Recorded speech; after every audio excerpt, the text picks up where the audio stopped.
नमस्कार, आप देख रहे हैं न्यूज फॉर नेशन और मैं हूं प्रियदर्शन। पटना में गंगा नदी में एक बड़ा हादसा हुआ है और इस हादसे में कई लोगों के लापता होने की खबर आ रही है।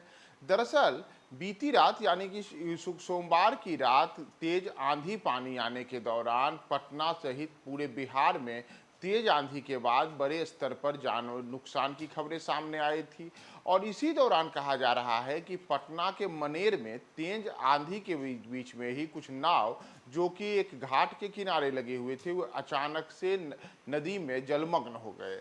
और इस दौरान जो नाव पर सवार लोग थे वे लोग भी लापता हो गए। और इसकी जानकारी मंगलवार सुबह लोगों को लगी। जब वो अपने अपने लोगों को तलाशने के लिए वहां घाट पे पहुंचे तो उन्होंने वहां नाव को लापता पाया।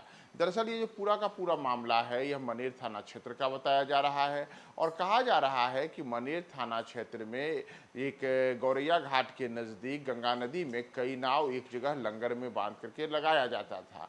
और इसी दौरान सोमवार की रात वहां पर तेज आंधी के दौरान कुछ नाव अचानक से लंगर से छूट गए और वे पानी के तेज बहाव में बह गए।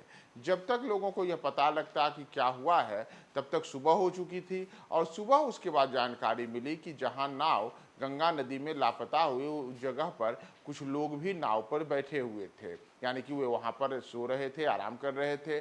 और इसी दौरान तेज आंधी की चपेट में आने के बाद जब नाव गंगा नदी में बह गई तो उस दौरान उस पर जो सवार एक व्यक्ति है उसके बारे में कहा जा रहा है कि वह लापता है।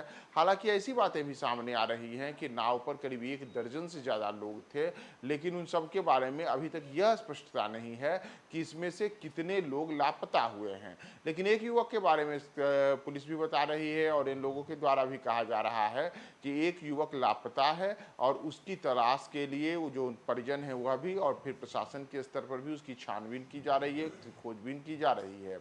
तो आपको हम बताएं कि जो इस सोमवार रात बिहार में देर रात जो आंधी आई थी, इस आंधी का असर पटना सहित आसपास के जो बड़े जिले हैं उन तमाम जगहों पर यह आंधी देखी गई थी। और उस दौरान आंधी आने के दौरान बड़े स्तर पर पेड़ टूट करके गिर गए, टहनियाँ टूट गई, कई जगहों पर अन्य प्रकार के नुकसान हुए। और उसी दौरान जो गंगा नदी में नाव भी किनारे पर लगे हुए थे वह भी उस आंधी पानी के दौरान उस पानी में बह गए। और इसी बीच यह हादसा सामने आया है जिसमें नाव पर सवार लोगों के लापता होने के बारे में बातें कही जा रही हैं।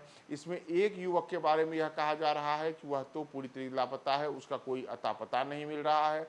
और इसे लेकर के स्थानीय पुलिस भी अब अपने स्तर पर खोजबीन और छानबीन में जुट चुकी है कि आखिर यह हादसा हुआ है तो उसके बाद जो लोग लापता हैं उनकी तलाश कैसे की जाए और कैसे उसको पता किया जाए कि वो कहाँ है, क्या हुआ है। तो पुलिस के द्वारा और स्थानीय प्रशासन के साथ साथ आम जो लोग हैं उन द्वारा भी उन लोगों की तलाश की जा रही है।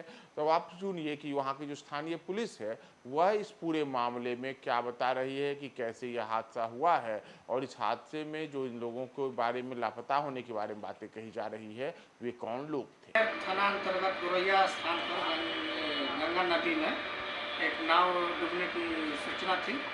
उसका जांच पड़ताल किया गया तो उसमें 10-12 आदमी सवार थे। उसमें से बाकी सभी लोग निकल गए। एक आदमी को लापता होने की सूचना है, उसके खोजबीन के लिए एनडीआरएफ टीम लगी हुई है।